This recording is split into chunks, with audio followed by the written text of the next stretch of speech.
Good morning student. आज हम बात करेंगे पदार्थ की एक अवस्था होती है जो ठोस। ठोस क्या होता है? ठोस किसे कहते हैं? ठोस कितने प्रकार के होते हैं और ठोस ठोस क्यों होते हैं, इन सब पे चर्चा करेंगे। तो जानने के लिए वीडियो में बने रहिए। ठोस क्या होता है देखिए, सबसे पहले जान लेते हैं।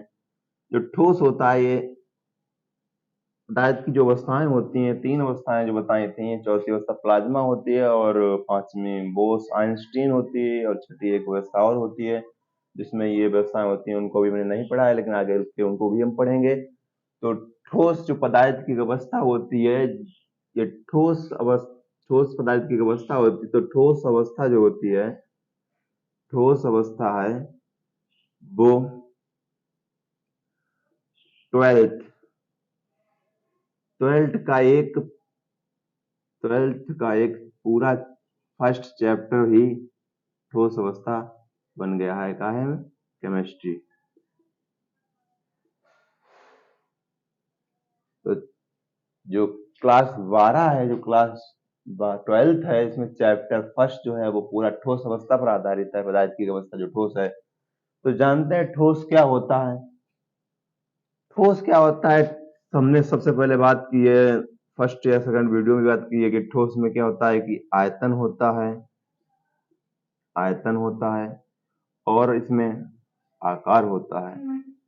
आयतन और आकार यानी एक निश्चित सीमाएं होती हैं, एक निश्चित व्यवस्था क्रम होता है कि ये मार्कर है, इसको मान लीजिए यहाँ रख दिया है। तो आज जो जितना पोर्शन यहाँ घेर रहा है और इसी से बनाए गए वीडियो साल के लास्ट तक क्या है कि इससे बनाए गए वीडियो साल के एंडिंग तक क्या होगा, ये इसका मार्कर का जो स्थान घेरने की प्रवृत्ति है वो उतनी ही रहेगी। इसका मतलब है ठोसों में आयतन निश्चित रहता है, हमेशा वही बना रहता है ठोसों में जो होता उनका है। और आकार भी इनका एक निश्चित होता है, स्थान कहते हैं, आयतन भी निश्चित होता है। तो ये बात आई है हमारी ठोस में। और इनके अंदर जो होते हैं, जो कण होते हैं, जो परमाणु होते हैं, जो कण या परमाणु होते हैं, उनका व्यवस्था क्रम क्या होता है कि निश्चित अनुपात में होता है और पास पास बिल्कुल सटे हुए होते हैं, जिन्हें बोलते हैं, जो अंतरा आणविक दूरियां उनमें बहुत ही नगण्य होती हैं। ठोसों में जो अंतरा आणविक दूरियां होती हैं, क्या अंतरा आणविक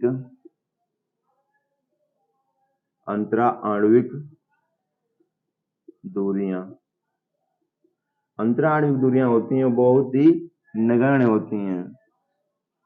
नगण्य का मतलब होता है कि बहुत कम होती हैं। अब अंतरा आणविक दूरियां क्या होती हैं, इस विषय को हम जान लेते हैं कि तो ठोसों में आयतन आकार निश्चित होता है, इनके परमाणुओं की जो व्यवस्था होती है वो एक निश्चित क्रम में होती है और सटीक होती है, पास पास होती है, जिस कारण ठोस अवस्था बनती है। हमारा क्वेश्चन ये बनता है कि जो ठोस होते हैं वो ठोस क्यों क्यों होते हैं? ठोस ठोस क्यों होते हैं, या ठोस को हम बोल सकते हैं कठोर क्यों होते हैं? ठोस को हम बोल सकते हैं कठोर क्यों होते हैं? देखा होगा बेसिकली, ठोस में देखा होगा कि ठोस में अगर कोई पत्थर है वो भी बहुत ही मजबूत है, कठोर है, ठोस है। और ईंट देख लो, ईंट भी बहुत ठोस है, मजबूती दर्शा रही है। तो इसमें क्या होता है, जो ठोस ठोस क्यों होते हैं, कठोर क्यों होते हैं, तो उनको जान लेते हैं कि जो ठोस होते हैं उनमें एक निश्चित व्यवस्थित क्रम होता है। जैसे एग्जाम्पल के तौर पे हम समझ सकते हैं कि जैसे एक पॉइंट गोला, पॉइंट गोला, गोला पॉइंट, गोला पॉइंट, पॉइंट गोला, पॉइंट गोला, गोला पॉइंट, गोला पॉइंट। तो इसमें यह दर्शा रहा है कि अगर एक पॉइंट को ले लेते हैं, उसके चारों तरफ एक गोला का विन्यास बना हुआ है, गोला उसके चारों तरफ एक विन्यासित है। अगर इसको जान लें और अगर वैसा सीख लें तो अगर एक रिंग को ले लें, गोले को ले लें, तो उसके चारों तरफ एक पॉइंट का विन्यास बना हुआ है। तो यानी कि निश्चित क्रम में व्यवस्थित किए गए हैं, निश्चित क्रम में व्यवस्था है कि अगर रिंग को ले लें तो उसके चारों तरफ डॉट हैं, जो डॉट हैं उनसे उनसे वो सटा हुआ है, मिला हुआ, बंधा हुआ है। और एक अगर रिंग की बात करें, गोले की बात करें, तो उसके चारों तरफ जो डॉट हैं उनसे बहुत अधिक से सटा हुआ है। ठीक है। नंबर एग्जाम्पल ये हो गया कि ठोस कठोर क्यों होते हैं, इनकी व्यवस्थित क्रम होता है, निश्चित अनुपात में होता है जिस पर दिया गया है। और दूसरे एग्जाम्पल में हम ले सकते हैं कि जैसे देखा होगा, एक जो पदार्थ होता है उसकी सबसे सूक्ष्म इकाई होती है, एक परमाणु होती है। परमाणु का मतलब एक हल्का सा पॉइंट, एक पॉइंट। और इसी परमाणु में अगर इस परमाणु को एक पॉइंट मान लेते हैं, जैसे देखा होगा बलुई मिट्टी होती है, बालू होता है, बालू का एक महीन सबसे छोटा हुआ कण, सबसे छोटा कण जो होता है वो हमारा परमाणु होता है। और जब उस बालू की मिट्टी में अगर एक बूंद पानी डाल दें तो कुछ परमाणु इकट्ठे हो जाते हैं। क्या होता है? कुछ परमाणु इकट्ठे हो जाते हैं। वो परमाणु इकट्ठे करके क्या बना लेते हैं? एक अणु बना लेते हैं। एक अणु बना लेते हैं। अणु का मतलब होता है, एक अणु बना लेते हैं। अणु यानी कि एक क्रिस्टल टुकड़ा बना लेते हैं, एक क्रिस्टल, छोटा सा क्रिस्टल। और जब अणु मिल जाते हैं तो एक पूरा एक पदार्थ जैसा बन जाता है, क्रिस्टल, बड़ा सा क्रिस्टल बन जाता है। तो ये एक कण जो होता है, बालू का एक कण होता है, वो हमारा क्या होता है? अणु होता है। और जब वो ज्यादा से ज्यादा मिल जाता, एक कण हमारा जो परमाणु होता है, और जब ज्यादा ज्यादा मिल जाते हैं तो वो एक हमारा अणु बन जाता है। तो इसी व्यवस्थित क्रम को हम थोड़ा जूम करके देखेंगे। कहने का मतलब है, एक छोटा सा पॉइंट है हमारा, क्या है? ये हमारा परमाणु है, ये हमारा परमाणु है। और इसको हम थोड़ा जूम करके देखेंगे, जूम करके देखेंगे तो क्या है, इसके व्यवस्थित क्रम में क्या होता है? इस प्रकार से इनकी एक व्यवस्था क्रम होती है, आपस में बिल्कुल ही सटे हुए, गैप नहीं है, गैप नहीं इनके बीच में बिल्कुल है, आपस में बिल्कुल सटे हुए,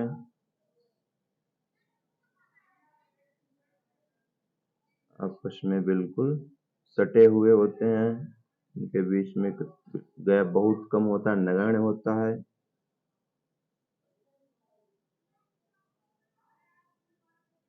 ये जो व्यवस्था क्रम होती है ठोसों में, यही व्यवस्था क्रम क्या होती है? ठोस होने की प्रवृत्ति रखती है। ठोस होते हैं, ठोस होने की संभावना दर्शाती है कि ठोस ठोस क्यों होते हैं, यही जो व्यवस्था क्रम होता है।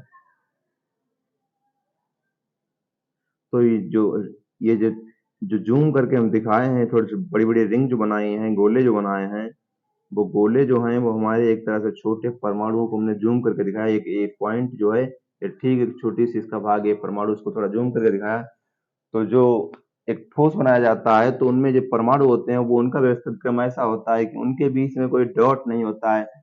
तो जो भी मैंने बात की थी, जो उनके बीच में ये रिक्त स्थान जो होता है, छोटा सा ये रिक्त स्थान, ये वाला जो रिक्त स्थान होता है, ये दो परमाणु के जुड़ने, दो तीन परमाणु के जुड़ने पर जो बीच में जो रिक्त स्थान थोड़ा बैठता है, जो रिक्त स्थान होता है, उसी को हम बोलते हैं क्या? अंतरा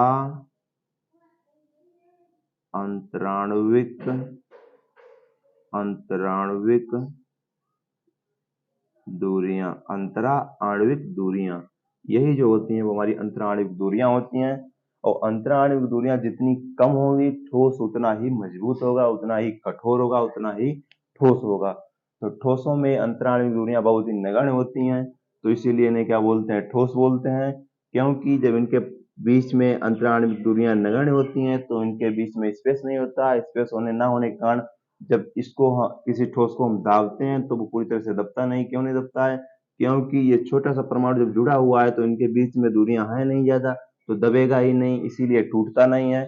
बट देखा होगा कभी, इसी हमने बताया था अभी कि जब एक बालू के रेत का जो परमाणु होता है, एक परमाणु होता है, जब वो मिल जाते हैं तो वो एक बना लेते हैं, हमारा अणु बना लेते हैं। और कई सारे अणु मिलकर क्या एक पूरा सा एक क्रिस्टल टुकड़ा बनाते हैं, एक एक डेला जैसा बना लेते हैं, मजबूत गोला बना लेते हैं। और उसको अगर हम दाबेंगे तो उसमें क्या होता है? इसमें जो व्यवस्था होती है परमाणुओं की, किस प्रकार से व्यवस्था होती है? ये बालू की रेत के डेले, बालू की रेत, और ये चिकनी मिट्टी थी, ये चिकनी मिट्टी का परमाणु है। ये परमाणु जो था, जो चिकनी मिट्टी का, चिकनी ये चिकनी मिट्टी का परमाणु था, ये बालू की रेत है। तो इसमें जो परमाणु व्यवस्थित होते हैं वो परमाणु ऐसे व्यवस्थित होते हैं, ऐसे क्रम में व्यवस्थित होते हैं, ऐसे क्रम में व्यवस्थित होते हैं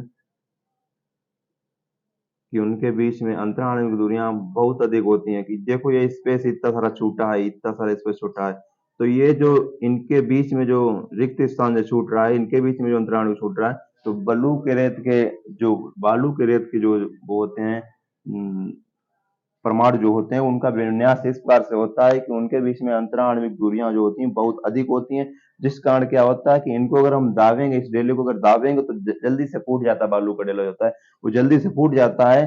फूटना की वजह ये होती है कि जिनके जो परमाणु होते हैं उनको दाबते हैं तो इनका जो होता है परमाणुओं का आपस में दबाव होता है, जिनके रिक्त स्थानों के बीच में दब जाते हैं और जहां छोड़ते हैं तो इनका प्रतिकर्षण होता है, तो अपने एक परमाणु अलग हो जाते हैं और ये टूटकर बिखर जाते हैं। लेकिन जो ठोस होते हैं, चिकनी मिट्टी के जो डेले होते हैं या चिकनी मिट्टी का जो क्रिस्टल होता है, टुकड़ा होता है, उसको अगर दाबते हैं तो उनके बीच में अंतराणु दूरियां कम है।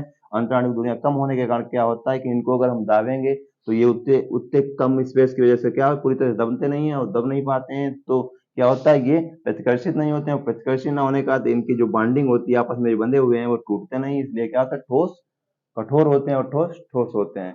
दूसरे शब्दों में हम जान लेते हैं कि जो एक ठोस ठोस होते हैं और ये बालू का टेला है, जिसमें अगर इसमें पानी की मात्रा को अगर डाल दिया है, इस बालू के रेत का जो क्रिस्टल बना हुआ टुकड़ा बना हुआ इसमें पानी की मात्रा डालें तो इनके अंतराण्विक दूरियों के बीच में पानी भर जाएगा, पानी आसानी से भर जाएगा। लेकिन ठोसों में क्या होता है, पानी अवशोषित नहीं होता है, पानी शोषित नहीं करते हैं। क्यों नहीं करते हैं? क्योंकि उनके बीच में अंतराण्विक दूरियां उतनी नहीं होती हैं, कम होती हैं, इसमें पानी उतना नहीं जा पाता। लेकिन बालू की अपेक्षा चिकनी में कम आता है। लेकिन बालू वाली मिट्टी जो होती है उसमें अगर परमाणु जुड़े हुए हैं और बनाया है तो उसमें अगर पानी डालोगे तो पानी वो बहुत ज्यादा ऑब्जर्व कर लेंगे, अवशोषित कर लेंगे। उसके बाद हम बात करेंगे ठोस के प्रकार क्या होते हैं। ठोस काइंड्स, ठोस जो होते हैं वो ठोस दो प्रकार के होते हैं। एक होता है हमारा क्रिस्टलीय ठोस, दूसरा हमारा होता है अक्रिस्टलीय ठोस। ठोस जो होते हैं हमारे दो प्रकार के होते हैं। ये हमारे होते हैं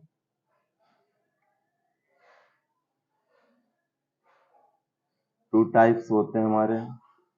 कौन कौन से होते हैं? नंबर एक होता है हमारा क्रिस्टलीय ठोस, क्रिस्टलीय क्रिस्टलीय ठोस। नंबर दो आता है हमारा अक्रिस्टलीय ठोस, अक्रिस्टलीय ठोस, अक्रिस्टलीय ठोस।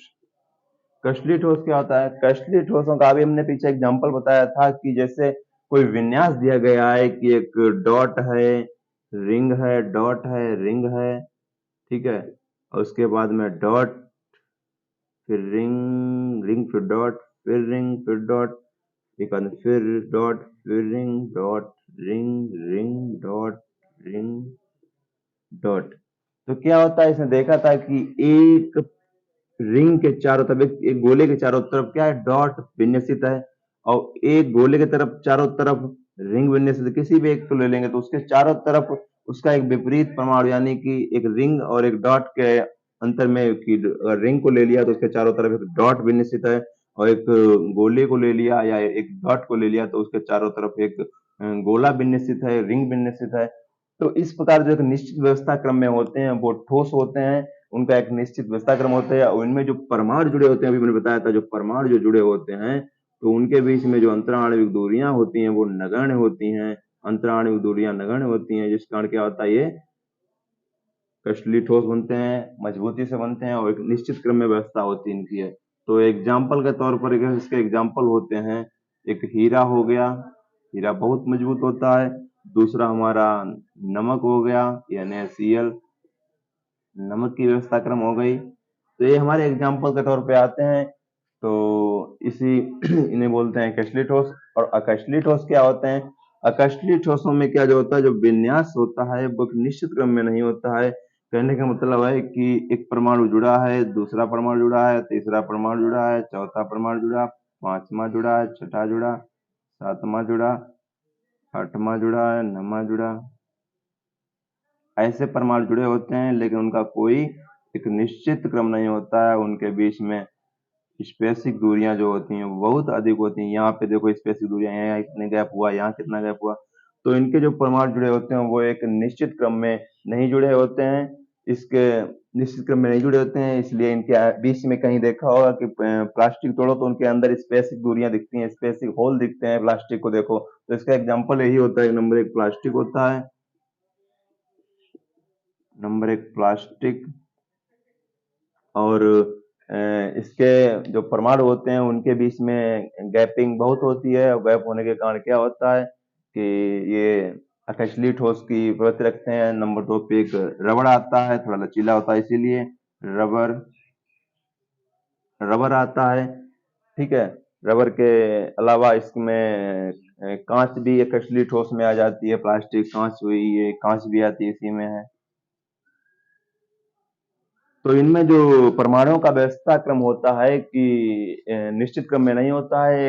इनके जो परमाणु जो होते हैं वो अनिश्चित क्रम में होते हैं, कहीं ऊपर नीचे उनमें जो अंतराल की दूरियां होती हैं बहुत ज्यादा बन जाती हैं, जिस कारण ये अकशली ठोस होते हैं। और जो अकशली ठोस होते हैं उनमें जो व्यवस्था क्रम होता है निश्चित क्रम में होता है कि एक डॉट के चारों तरफ परमाणु, सॉरी, एक डॉट के चारों तरफ रिंग है, परमाणु, रिंग परमाणु है, और दूसरी तरफ एक रिंग के चारों तरफ डॉट परमाणु का व्यवस्था क्रम है। तो यानी निश्चित व्यवस्था क्रम है, यानी कि देखा होगा तुम्हारी असेंबली में, असेंबली का मतलब होता है कि जैसे सुबह मॉर्निंग के टाइम में स्कूल में जैसे प्रार्थना होती है, तो उसका एक नियम होता है कि ऐसा नियम होता है कि पहले एक लाइन होगी जो फर्स्ट क्लास की होगी, सेकंड लाइन जो होगी सेकंड क्लास की होगी, थर्ड, फिर फोर्थ, फिर फिफ्थ, 5, 6, 7, 8 तक यही लाइन होती है। और फिर उनमें भी एक व्यवस्था क्रम होता है कि सबसे पहले छोटे कद वाले या छोटी लेंथ वाले, लंबाई जिनकी होती है, उसके बाद में उनसे बड़ा, उससे उससे बड़ा होता है, उससे बड़ा होता है।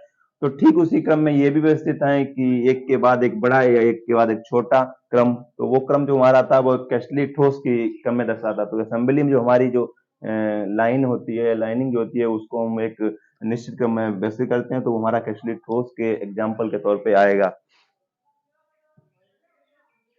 आई होप आज की क्लास आपको अच्छी लगी होगी, आशा करते हैं कुछ समझ में आया हो। तो क्लास में बने रहिए। आज के लिए इतना ही, मिलेंगे अगली क्लास में। Thank you class.